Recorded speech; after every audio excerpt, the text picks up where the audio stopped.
काठमाडौँ जिल्ला अदालतबाट 2080-3-1 गते, 80-3-15 गते र 80-3-31 भएको आदेश मिलेको छैन भनी हेर्दा निवेदक प्रतिवादीहरू टेकनारायण पाण्डे, डाक्टर इन्द्रजित राई, टोपबहादुर रायमाझी, केशव प्रसाद दुलाल, सानु भण्डारी, सागर राई, विक्रम भन्ने गोविन्द कुमार चौधरी, सन्देश शर्मा, आङ टावा शेर्पाको हकमा विचार गर्दा यी प्रतिवादीहरू उपरको जारी दरखास्त, प्रतिवादीको एक आपसको पोल बयान, पीडितहरूको घटना विवरण कागज समेतका तत्काल प्राप्त प्रमाणका आधारमा यी निवेदकहरू टेकनारायण पाण्डे, डाक्टर इन्द्रजित राई, टोपबहादुर रायमाझी, केशव प्रसाद दुलाल, सानु भण्डारी, सागर राई, विक्रम भन्ने गोविन्द कुमार चौधरी, सन्देश शर्मा, आङ टावा शेर्पालाई मुद्दा पूर्वपक्षको निमित्त थुनामा राख्ने गरी भएको काठमाडौँ जिल्ला अदालतको मिति 80-3-1 को आदेश मिलेकै देखिँदा परिवर्तन गरिरहन परेन उहाँहरूको हकमा है। निवेदक प्रतिवादी नरेन्द्र केसीको हकमा विचार गर्दा जारवाला तथा घटना विवरण कागज गर्ने पीडितहरूले यी प्रतिवादीले नरेन्द्र केसीको नाम उल्लेख गरेका छैनन्। सहप्रतिवादीले पनि यी प्रतिवादी अभियोग दाबीको कसुरमा संलग्न नरहेको भनी पोल गरेको देखिँदैन। प्रतिवादी अधिकार प्राप्त अधिकारी तथा अदालत समक्ष बयान गर्दा अभियोग दाबीको कसुरमा पूर्णतः इन्कार रही बयान गरेको देखिन्छ। अनुसन्धानको सिलसिलामा सङ्कलित सबुत प्रमाणबाट यी प्रतिवादीले ठगीको रकम प्राप्त गरेको पुष्टि हुन नसकेको अवस्था समेतलाई विचार गर्दा प्रतिवादीलाई मुद्दा पूर्वपक्षका निम्ति थुनामा राख्ने गरी भएको ता अदालतको मिति 80-3-1 को आदेश बेरितको देखिँदा बदर गरिदिएको छ। अब सहप्रतिवादी केशव दुलाल र टेकनारायण पाण्डे बीच भएको मोबाइल म्यासेजमा यी प्रतिवादीको नाम समेत उल्लेख भएका समेतका तत्काल प्राप्त प्रमाणका आधारमा पछि बुझ्दा ठहरे बमोजिम हुने गरी हाल यी निवेदक प्रतिवादी नरेन्द्र केसीबाट मुलुकी फौजदारी कार्यविधि संहिता 74 को दफा 68 र 72 बमोजिम रु 10 लाख नगद धरोट वा ब्याङ्क जमानत दिएली तारिकमा राखी मुद्दाको पूर्वपक्ष गरी नियमअनुसार गर्नु। निवेदक हरिभक्त महर्जनको हकमा विचार गर्दा जारवाला तथा घटना विवरण कागज गर्ने पीडितहरूले यी प्रतिवादीले ठगी गरेको, निजबाट रकम लिएको भनी प्रतिवादी हरिभक्त महर्जनको नाम उल्लेख गरेका छैनन्। अन्य सहप्रतिवादीले पनि यी प्रतिवादीको पोल गरेको देखिँदैन। प्रतिवादी अधिकार प्राप्त अधिकारी तथा अदालत समक्ष बयान गर्दा अभियोग दाबीको कसुरमा पूर्णतः इन्कार रही आफू देग बचत तथा ऋण सहकारी संस्थाको सञ्चालक रहेको, सहकारीको लागि रकम आवश्यक भइरहेको अवस्थामा आफ्नो चिन्जानका मानिस यस मुद्दाका सहप्रतिवादी सन्देश शर्माबाट सहकारीको लागि भनी रकम माग गरी मैले आफ्नो श्रीमती प्रतिवादी लक्ष्मी महर्जन तथा सहकारीका हाकिम प्रतिवादी केशव तुलाधर समेतको खातामा रकम हाल्न लगाएको हो भनी बयान गरेको देखिन्छ। जारवाला गजेन्द्र बुढाथोकीले रकम पठाएको देखिए तापनि निजले यी प्रतिवादी समेतले ठगी गरेको भनी यी प्रतिवादी उपर पोल उजुर गरेको नदेखिएको अवस्था समेतलाई विचार गर्दा प्रतिवादीलाई मुद्दा पूर्वपक्षका निम्ति थुनामा राख्ने गरी भएको ता अदालतको मिति 80-3-1 को आदेश बेरितको देखिँदा बदर गरिदिएको छ। अब यी प्रतिवादी समेतका प्रतिवादी लक्ष्मी महर्जन तथा केशव तुलाधरको खातामा रकम आएको समेतका तत्काल प्राप्त प्रमाणका आधारमा पछि बुझ्दा ठहरे बमोजिम हुने गरी हाल यी निवेदक प्रतिवादी हरिभक्त महर्जनबाट रु 15 लाख नगद धरोट वा ब्याङ्क जमानत दिएली तारिकमा राखी मुद्दाको पूर्वपक्ष गरी नियमअनुसार गर्नु। निवेदक प्रतिवादी लक्ष्मी महर्जनको हकमा विचार गर्दा मिश्रित संलग्न जारी दरखास्त, पीडितको घटना विवरण कागज तथा सहप्रतिवादीको बयान यी प्रतिवादीको कसुरमा संलग्न रहेको भनी उल्लेख भएको देखिँदैन। प्रतिवादी लक्ष्मी महर्जन आरोपित कसुरमा पूर्णतः इन्कार रही बयान गरेको देखिन्छ। सहप्रतिवादी हरिभक्त महर्जनले अदालत समक्ष बयान गर्दा मैले निजको खाता नम्बर प्रतिवादी सन्देश शर्मालाई पैसा पठाइदिनको लागि दिएको भन्ने कुरा उनलाई थाहा थिएन। मैले मेरो श्रीमती प्रतिवादी लक्ष्मी महर्जनको खाता तथा कनेक्ट आइपिएस चलाएर उक्त रकम मेरो संस्थाको प्रयोगको लागि मेरो खातामा ट्रान्सफर गरेको हो। त्यो कार्यमा मेरो श्रीमतीको संलग्नता छैन भनी गरिदिएको बयान समेतका तत्काल प्राप्त प्रमाणबाट यी निवेदक प्रतिवादी लक्ष्मी महर्जनको कसुरमा संलग्नता पुष्टि भएको नदेखिँदा निजलाई मुद्दा पूर्वपक्षको निम्ति धरोटी तारिकमा राख्ने गरी भएको ता अदालतको 80-3-1 को आदेश बेरितको देखिँदा बदर गरिदिएको छ। अब मुद्दाको कारबाहीका क्रममा सङ्कलित सबुत प्रमाणबाट ठहरी बमोजिम हुने गरी यी निवेदक प्रतिवादी लक्ष्मी महर्जनलाई साधारण तारिकमा राखी मुद्दाको पूर्वपक्ष गरी नियमअनुसार गर्नुहोला। निवेदक प्रतिवादी शमशेर मियाको हकमा विचार गर्दा जारी दरखास्त बेहोरा तथा घटना विवरण कागज गर्ने पीडितहरूको कागज बेहोराबाट यी प्रतिवादीले ठगी गरेको वा निजबाट रकम लिएको भनी प्रतिवादी शमशेर मियाको नाम उल्लेख भएको देखिएन। प्रतिवादी अधिकार प्राप्त अधिकारी तथा अदालत समक्ष बयान गर्दा अभियोग दाबीको कसुरमा पूर्णतः इन्कार छन्। सहप्रतिवादीको बयानबाट यी प्रतिवादी शमशेर मियाको कसुरमा संलग्नता रहेको समर्थित नभएको अवस्थामा निज प्रतिवादीलाई मुद्दा पूर्वपक्षको निमित्त थुनामा राख्ने गरी भएको ता अदालतको मिति 80-3 को आदेश बेरितको देखिँदा बदर गरिदिएको छ। यी प्रतिवादीको सरकारी सुविधाको गाडी ठगीको रकम ओसार पसार गर्न प्रयोग भएको भन्ने घटना विवरण कागज गर्ने झपटबहादुर खत्रीको कागज बेहोराबाट खुलेको समेतका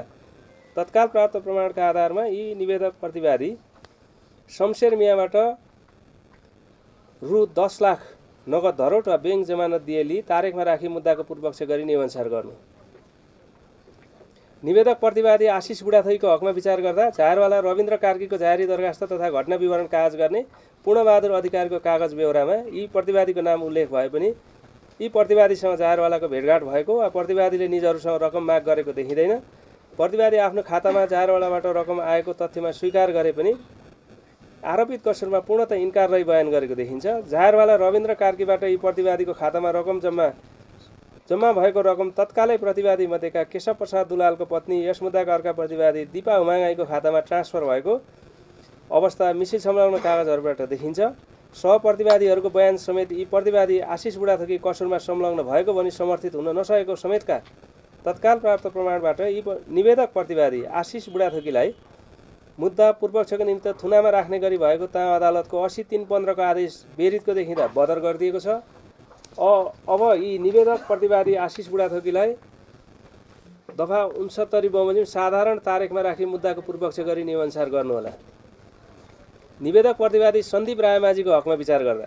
मिसिल संलग्न जाहेरी दरखास्त तथा पीडितको घटना विवरण कागजबाट यी प्रतिवादी सन्दीप रायमाझीले पीडितसँग रकम लिएको देखिएन। प्रतिवादीले अधिकार प्राप्त अधिकारी तथा अदालत समक्ष बयान गर्दा अभियोग दाबीको कसुरमा इन्कार रहेका छन्। अनुसन्धानका सिलसिलामा सङ्कलित सबुत प्रमाणबाट निज प्रतिवादीको कसुरमा संलग्नता पुष्टि हुन नसकेको अवस्थामा यी प्रतिवादीलाई मुलुकी फौजदारी संहिता 74 को दफा 67(1) ख बमोजिम थुनामा राखी मुद्दाको पूर्वपक्ष गर्ने गरी काठमाडौँ जिल्ला अदालतबाट मिति 80-3-1 मा भएको आदेश बदर गरिदिएको छ। प्रतिवादी सानो भण्डारीको अधिकार प्राप्त अधिकारी समक्षको बयान समेतका तत्काल प्राप्त प्रमाणबाट प्रतिवादी सन्दीप रायमाझीलाई ऐजन संहिताको दफा 68(1) बमोजिम नगद 30 लाख नगद धरोट वा बैंक जमानत दिएली तारिखमा राखी मुद्दाको पूर्वपक्ष गरी नियमअनुसार गर्नु। निवेदक प्रतिवादी टेकनाथ रिजालको हकमा विचार गर्दा प्रतिवादी टेकनाथ रिजाल नेपाली नागरिकलाई भुटानी शरणार्थी बनाई अमेरिका लैजाने समेतका कसुरमा अधिकार प्राप्त अधिकारी तथा अदालत समक्ष बयान गर्दा इन्कार रहेका छन्। यी प्रतिवादीले झायरवाला समेतका मानिसहरूबाट रकम लिएको पुष्टि हुन सकेको छैन। अभियोग दाबीको कसुरमा यी प्रतिवादीको प्रत्यक्ष सहभागिता पुष्टि हुन नसकेको,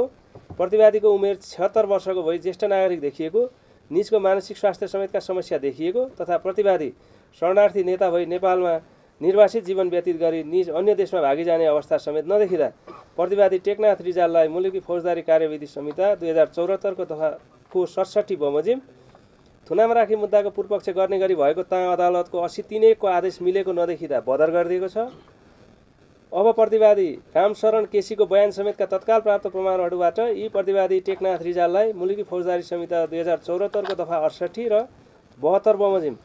15 लाख रुपियाँ नगद धरोट वा बैंक जमानत दिएली तारिखमा राखी मुद्दाको पूर्वपक्ष गरी नियमअनुसार गर्नु। निवेदक प्रतिवादी टङ्ककुमार गुरुङका हकमा विचार गर्दा मिसिल संलग्न जाहेरी दरखास्त पीडितको घटना विवरण कागज तथा सहप्रतिवादीहरूको बयानबाट यी प्रतिवादीको कसुरमा संलग्न रहेको भनी उल्लेख भएको देखिँदैन। प्रतिवादी टङ्ककुमार गुरुङले अधिकार प्राप्त अधिकारी तथा अदालत समक्ष आरोपित कसुरमा पूर्णतः इन्कार रही बयान गरेको देखिन्छ।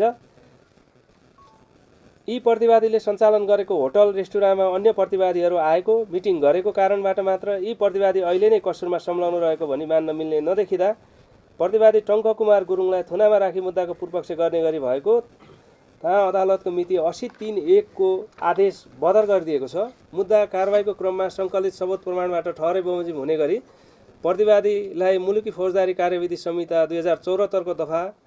69 बमोजिम साधारण तारिखमा राखी मुद्दाको पूर्वपक्ष गरी नियमअनुसार गर्नुहोला।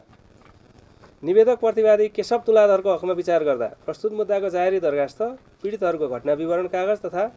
सहप्रतिवादीहरूको बयान यी प्रतिवादी कसुरमा संलग्न रहेको भनी उल्लेख भएको देखिँदैन। प्रतिवादी अदालत समेतमा बयान गर्दा कसुरमा पूर्णतः इन्कार रहेका छन्। सहप्रतिवादी हरिभक्त महर्जनले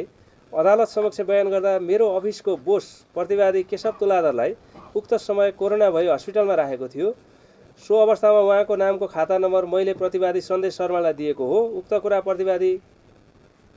केशव तुलाधरलाई थाहा थिएन भनी गरिदिएको बयान तथा देग बचत तथा ऋण सहकारी संस्था लिमिटेडको मिति 78/1/20 को प्रतिवादी हरिभक्त महर्जनलाई गरिदिएको मिसिल संलग्न अधिकार प्रत्यायोजन निर्णय समेतका तत्काल प्राप्त प्रमाणहरूबाट यी निवेदक प्रतिवादी केशव तुलाधरलाई मुद्दा पूर्वपक्षको निमित्त धरोटी तारिखमा राख्ने गरी भएको ताम अदालतको मिति 80/3/31 को आदेश बेरितको देखिँदा बदर गरिदिएको छ। अब यी निवेदक प्रतिवादी केशव तुलाधरलाई मुलुकी फौजदारी कार्यविधि संहिता 74 को दफा 69 बमोजिम साधारण तारिखमा राखी मुद्दाको पूर्वपक्ष गरी नियमअनुसार गर्नुहोला। निवेदक प्रतिवादी रामशरण केसीको हकमा विचार गर्दा प्रतिवादी रामशरण केसी अधिकार प्राप्त अधिकारी तथा अदालत समक्ष बयान गर्दा आफू र आफन्त समेत अमेरिका जान भनी सानो भण्डारीलाई पैसा दिएको बेहोरा उल्लेख गरी प्रस्तुत कसुर वारदातको पीडित भएको बेहोरा उल्लेख गरेको देखिएको छ। आफूलाई ठगी भएको बेहोरा उल्लेख गरी निजले तत्कालै अख्तियार दुरुपयोग अनुसन्धान आयोगमा उजुरी दर्ता गरेको समेत अवस्था छ। अनुसन्धानका सिलसिलामा सङ्कलित सबुत प्रमाणबाट प्रतिवादी अहिले नै कसुरदार पुष्टि हुन नसकेको तथा निजको स्वास्थ्य अवस्था समेतलाई विचार गर्दा प्रतिवादीलाई मुलुकी फौजदारी संहिता 2074 को दफा 67(1) ख बमोजिम थुनामा राखी मुद्दाको पूर्वपक्ष गर्ने गरी काठमाडौँ जिल्ला अदालतबाट मिति 80/3/1 मा भएको आदेश बेरितको देखिँदा बदर गरिदिएको छ। प्रतिवादी रामशरण केसीलाई एजेन्ट संहिताको दफा 68(1) बमोजिम नगद रु 15 लाख नगद धरोट वा बैंक जमानत लिई तारिखमा राखी मुद्दाको पूर्वपक्ष गरी नियमअनुसार गर्नुहोला। अब निवेदक बालकृष्ण खाँडको हकमा विचार गर्दा जाहेरवाला तथा घटना विवरण कागज गर्ने पीडितले यी निवेदक प्रतिवादी बालकृष्ण खाँडले ठगी गरेको वा निजबाट रकम लिएको भनी यी प्रतिवादीको नाम उल्लेख गरेका छैनन्। प्रतिवादी अधिकार प्राप्त अधिकारी तथा अदालत समक्ष बयान गर्दा अभियोग दाबीको कसुर पूर्णतः इन्कार रही बयान गरेको देखिन्छ। घटना विवरण कागज गर्ने तत्कालीन अवस्थामा गृह मन्त्रालयमा कार्यरत स्थानीय प्रशासन तथा प्रदेश समन्वय शाखाका प्रमुख शाखा अधिकृत सन्तोष प्रधानले बालकृष्ण पन्थीको कार्यदलले तयार पारेको प्रतिवेदन पछिल्लो समयमा मन्त्री परिषदबाट फिर्ता आई आफ्नो जिम्मामा रहेको विभिन्न समयमा उक्त प्रतिवेदन शाखा प्रमुख सागरमणि पाठक, उपसचिव शेखर पौडेल, महाशाखा प्रमुख फणेन्द्रमणि पोखरेल तथा सचिव टेकनारायण पाण्डेले माग्ने गरेका थिए। के कसरी उक्त प्रतिवेदनको समानान्तर अर्को प्रतिवेदन तयार भयो आफूलाई थाहा नभएको भनी आफ्नो बेहोरा लेखाएको देखिन्छ। प्रस्तुत मुद्दाका सहप्रतिवादी टेकनारायण पाण्डेको बयान समेतबाट यी निवेदक प्रतिवादीले उक्त प्रतिवेदन मागेको अथवा उक्त प्रतिवेदनमा कुनै चासो राखेको देखिँदैन। निवेदक प्रतिवादीलाई सुरु जिल्ला अदालतले थुनामा राख्दा प्रस्तुत मुद्दाका प्रतिवादी केशव दुलाल र अर्का प्रतिवादी टेकनारायण पाण्डे बीच भएको टेलिफोन संवादलाई पनि लिएको देखिन्छ। उक्त संवादमा उल्लेख भएको गिफ्ट भनेको रकम हो र उक्त रकम प्रतिवादी केशव दुलालबाट यी प्रतिवादीले लिएको भन्ने दाबीका सम्बन्धमा मुद्दा अनुसन्धानका क्रममा बयान तथा ततिममा बयान गर्दा प्रतिवादी केशव दुलालले उक्त तथ्यमा इन्कार गर्दै आफूले प्रतिवादी बालकृष्ण खाँडलाई नभेटेको तथा निजलाई कुनै रकम नदिएको भनी उल्लेख गरेको पाइयो। ततिममा बयानमा निज प्रतिवादी केशव दुलालले टेकनारायण पाण्डेलाई रु 1,25,00,000 दिएको भनी उल्लेख गरेको देखिन्छ। प्रस्तुत मुद्दाका प्रतिवादी आङटावा शेर्पाले गरेको घटना विवरण कागज हेर्दा आङटावा शेर्पा प्रस्तुत मुद्दामा पहिला सरकारी साक्षीको रूपमा घटना विवरण कागज गरेको तथा तुरुन्तै पछि प्रतिवादी कायम गरेकोमा अनुसन्धान अधिकारी एवं अदालत समक्ष बयान गर्दा घटना विवरण कागजलाई यातना दिई गराएको भनी अस्वीकार गरी आफू कसुरमा इन्कार रही बयान गरेको पाइयो। प्रतिवादी टेकनारायण पाण्डेले प्रतिवादी नरेन्द्र केसीलाई सम्बोधन गरी लेखेको चिटमा प्रतिवादी बालकृष्ण खाँडको नाम उल्लेख नभएको तथा उक्त कागज प्रतिवादी टेकनारायण पाण्डेले आफू पक्राउ परेपछि लेखेको भन्ने तथ्य निजको बयान तथा निज बसेको प्रहरीको हिरासत कक्ष खानतलासी गर्दा डायरी तथा पेन बरामद गरेको मिसिल संलग्न बरामदी मुजुल्काबाट देखिन्छ। यसरी प्रतिवादी बालकृष्ण खाँड विरुद्ध किटानी जाहेरी नपरेको, निज अनुसन्धान अधिकारी एवं अदालत समक्ष कसुरमा इन्कार रहेको, सहप्रतिवादीले यी प्रतिवादी कसुरमा संलग्न रहेको भनी पोल नगरेको तथा मिसिल संलग्न अन्य तत्काल प्राप्त प्रमाणहरूबाट यी निवेदक प्रतिवादी बालकृष्ण खाँडलाई थुनामा नै राखी मुद्दा पूर्वपक्ष गर्नुपर्ने सम्मको आधार कारण र अवस्थाको विद्यमानता रहेको नदेखिँदा निवेदक प्रतिवादी बालकृष्ण खाँडलाई मुलुकी फौजदारी कार्यविधि संहिता 74 को दफा 67 बमोजिम पूर्वपक्षका निमित्त थुनामा राख्ने गरी भएको अदालतको 3(1) को आदेश बेरितको देखिँदा बदर गरिएको छ। अब यी प्रतिवादीको नाम जाहेरवाला प्रेमराज पन्थीको जाहेरीको पेटबोलीमा उल्लेखसम्म भएको देखिँदा पछि प्रमाण परीक्षण र मूल्याङ्कन गर्दै जाँदा ठहरे बमोजिम नै हुने नै हुँदा हालमा यी निवेदक प्रतिवादी बालकृष्ण खाँडलाई मुलुकी फौजदारी कार्यविधि संहिता 74 को दफा 68 र 72 बमोजिम रु 30 लाख नगद धरोट र बैंक जमानत तारिखमा राखी मुद्दाको पूर्वपक्ष गर्नु भन्ने एकजना न्यायाधीशको राय र अर्कोजना न्यायाधीशको राय के रह्यो यसमा भने यसमा उपयुक्त अनुसारका प्रतिवादी मध्ये प्रतिवादी बालकृष्ण खाँड बाहेकका अन्य प्रतिवादीहरूका हकमा माननीय न्यायाधीश श्री जनक पाण्डेबाट भएको आदेश रायसँग सहमत भएको छु। प्रतिवादी बालकृष्ण खाँडका हकमा प्रतिवादी टेकनारायण पाण्डे र केशव दुलाल बीचको मोबाइल म्यासेज प्रतिवादी नरेन्द्र केसीबाट बरामद भएको, प्रतिवादी टेकनारायण पाण्डेले प्रतिवादी नरेन्द्र केसीलाई लेखिदिएको कागज, प्रतिवादी आङटाबा शेर्पाको घटना विवरण कागज तथा सहप्रतिवादी टेकनारायण पाण्डेको अधिकार प्राप्त अधिकारी समक्षको मिति 80/1/27 को ततिम्बा बयान समेतका तत्काल प्राप्त प्रमाणबाट प्रतिवादी बालकृष्ण खाँड अभियोग दाबीको कसरमा अहिले नै निर्दोष रहेछन् भनी विश्वास गर्न मिल्ने मनासिब आधार नदेखिएको हुँदा माननीय न्यायाधीश जनक पाण्डेबाट निज प्रतिवादीलाई मुलुकी फौजदारी संहिता 74 को दफा 68 र 72 बमोजिम रु 30 लाख धरोट लिई मुद्दाको पूर्वपक्ष गर्ने गरी भएको आदेशसँग सहमत हुन सकिएन। प्रतिवादी बालकृष्ण खाँडलाई थुनामा राखी मुद्दाको पूर्वपक्ष गर्ने गरी काठमाडौँ जिल्ला अदालतबाट मिति 80/3/1 मा भएको आदेश मनासिब देखिँदा परिवर्तन गरिरहनु परेन, कानुन बमोजिम गर्नु।